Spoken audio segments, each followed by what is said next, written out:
this room have made it possible. As many of you know, we opened a brand new 30,000 square feet Agri Center that is state-of-the-art. It has all the advanced laboratories that we need to teach graduates. It has all the advanced laboratories that we need to teach graduates for future success in careers in agriculture. So we're very excited about that. That facility is 3 times the size of Childs Hall. It's in use, and with our increased farm operations that are coming in the future, we hope and think that if a student in this area or in Arkansas or outside of our area has an interest in agriculture, we want them to be there be no question in their mind that they're coming to SAU, because we have some of the finest facilities. The other endeavor that is agriculture related is, of course, the arena. We have the arena building in place. It's 80,000 square feet under roof, almost 2 acres under roof. One of the finest indoor or covered arenas in our area. We are now working on phase 2. Phase 2 includes parking, includes a water line that we have to run for a fire suppression system, and then the reception center. The reception center will host all of the components that we have to have for a public event, which are manager's office, ticket booths, conference room, concession stands, and public restrooms. That facility will cost about $550,000, and we have about half of that raised right now. The university has committed some of its resources to help with that, to get us going, and so we hope to have the facility open by the 1st of next year is our goal. So we appreciate there's so many of you in here that are a part of both of those facilities. You're making a great impact. You're pushing agriculture in the future at SAU. You're making sure with our great heritage in agriculture, you're making sure that it will be a vibrant place for kids who have agriculture as an interest. So we thank you all so much. Thanks again, Steve. And if you've got any questions or if you've got any interest in either project, please let us know, because we'd love to for you to be a part. And if you'd love to come see them, please let one of us know, and we'd love to show you either facility. Thank you, Josh.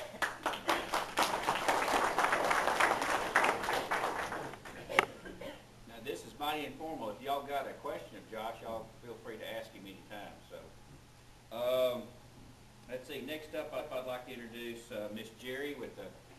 She is the county extension ag agent, and she's going to introduce our farm family of the year. Come on up, Miss Jerri. I came here in May, and just as soon as I got here, we started meeting, working on Farm Family of the Year. And I sat quietly in the meetings, and I didn't do any nominations, first off. But we're real proud of our farm family, and I'm super proud of them because they're part of my family.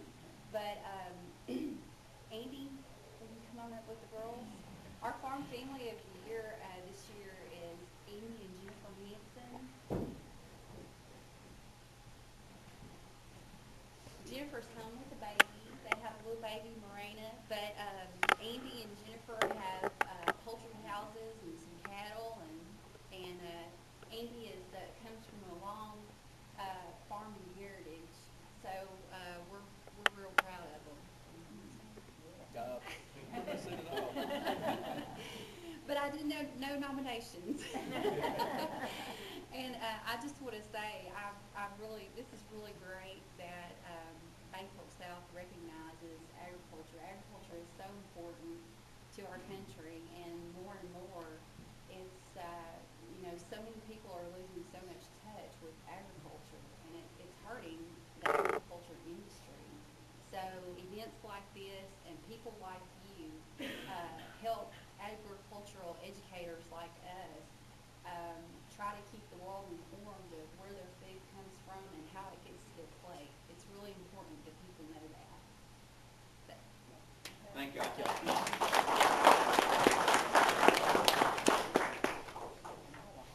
Andy, we're awful proud of you and your family, and keep up the good work. We're going to take a little interlude here, and Dr. John Alexander had a birthday yesterday. He said he was, what, 64? Anyway, we want to wish you a happy birthday. Let's sing happy birthday, Dr. Alexander. Happy birthday to you. Happy birthday to you. Happy birthday, dear John Alexander. Happy birthday to you. And many more. Go ahead, Doc. I want to tell you I'm now 85 years old, and I'm going to make some more. Very good.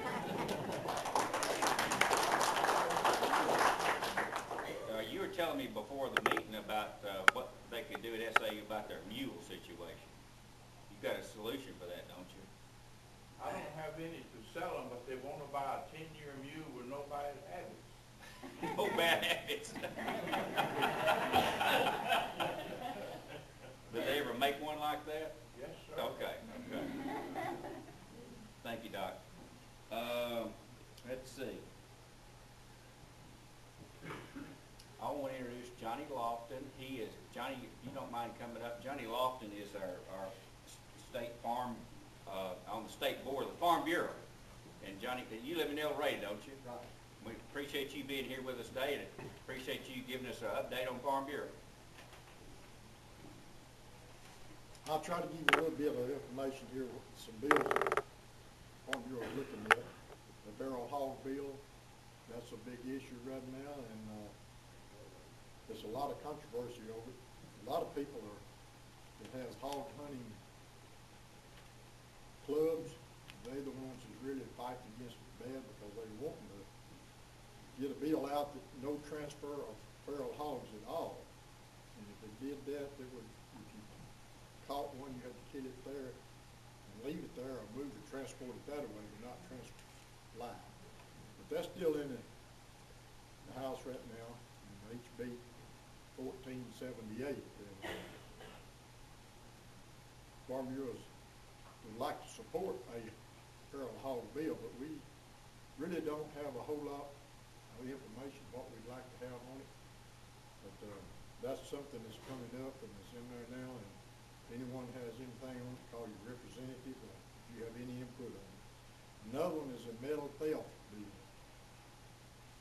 As you know, that has been a big issue for, I know, for Union County and all the state.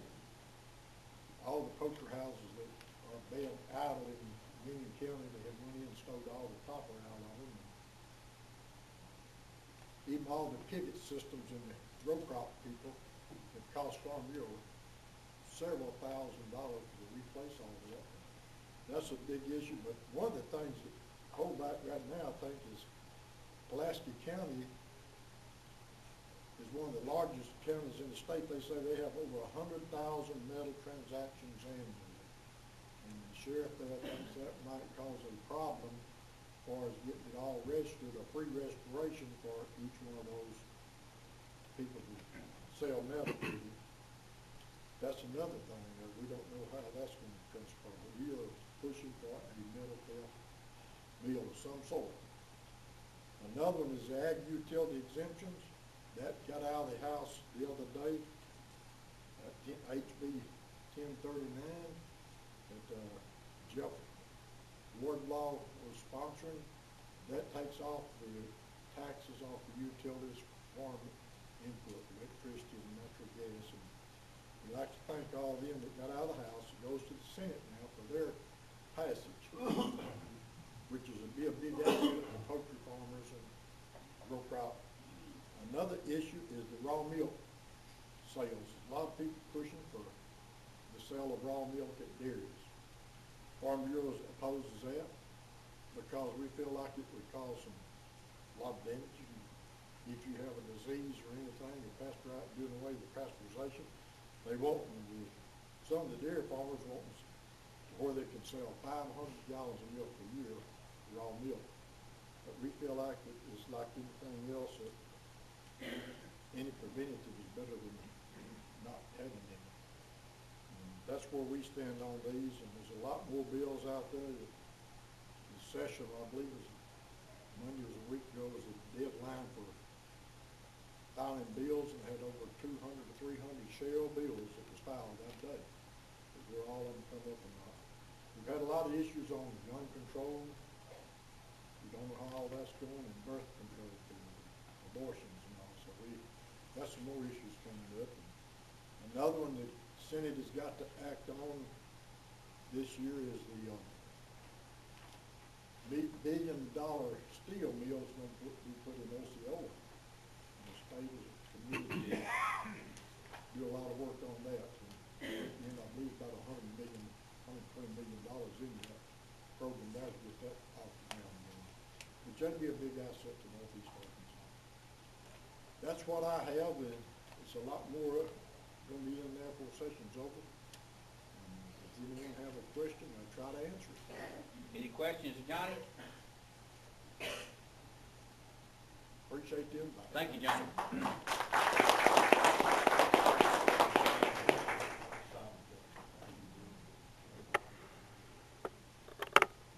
Okay, Miss Higgins is here. You're up next. Come on up front, Miss Higgins. We want you to call.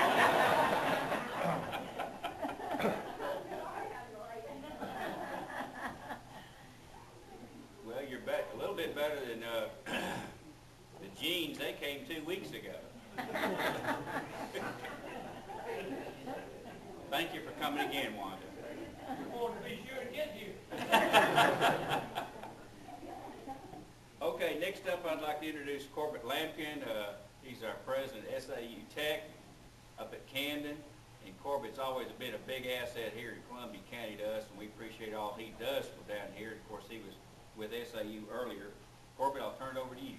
Thank you, Steve, and appreciate BancorpSouth hosting the breakfast this morning in recognition of agriculture. SAU-Tech has a presence here in Magnolia that you may or may not be familiar with. We have a welding school out at the industrial, or the Couch, what's the new name? Harvey Couch. Industrial. That was your quiz for the day. Anyway, we are producing 15 welders a year. That welding academy is unique. A student has to do 1,000 hours of welding before they get their certification and certificate. If they are successful and get the card that will go with them throughout the world, they do not have to retest. We have spent about 5 years at SAU-Tech getting that program coordinated and off the ground. This fall we will start a second class simultaneous. One will be in the daytime and one will be at night, so that we'll be producing about 30 welders a year. Welders are important in agriculture. Having grown up on the farm and realizing that if something breaks down, it's always helpful to have someone who can weld. They're also helpful in the oil field that we find here in South Arkansas, along with the chemical companies that need to repair their pipe lines and their various piping. The other thing that we have is SAU-Tech has responsibility for the adult education program in our 4 county service area of Columbia, Ouachita, Calhoun, and Dallas counties. You might not realize the importance of adult education until you hear the statistic that only about 75% of our population is literate. That means 25% of our people cannot read and write. This is very important to our area if we are, one, going to retain the businesses we have, and two, to attract new industry to our area. If you know anyone who cannot read or write, please encourage them to come to the Adult Education Center. It is free. Beginning in 2014, because of federal regulation changes, the adult ed test will cost $125 per person. So it is important for people to get signed up this year and get their GED if at all possible. That is something that we as citizens can work on. If you happen to know someone who needs to go to adult ed, please encourage them to do so, because that is critical for our workforce in this area to be as highly educated as possible. And Steve, I did make the breakfast this morning a few times in the past. I've been out of town, but if if I'm in town or in the area, I will definitely come by and make the breakfast. If there are any questions you have about SAU-Tech, please feel free to contact me. I was here in Magnolia 26 and a half years, 21 and a half with Randall over in the ag department, and the other 5 as academic vice president, so I feel a real attachment to the Magnolia area, and if we can help you, let us know. Corbin, I got a quick Yes, question. sir. Are y'all doing something different with adult ed as far as the location? Are there some plans to move that, or have a new building, or is that a sore topic, or what? I'm gonna put on the, what we have accomplished at Camden and then what we're trying to accomplish at Magnolia. At Camden, we were able to work with the workforce development office. We did what is called a one-stop shop. SAU-Tech purchased a former bank building in Camden.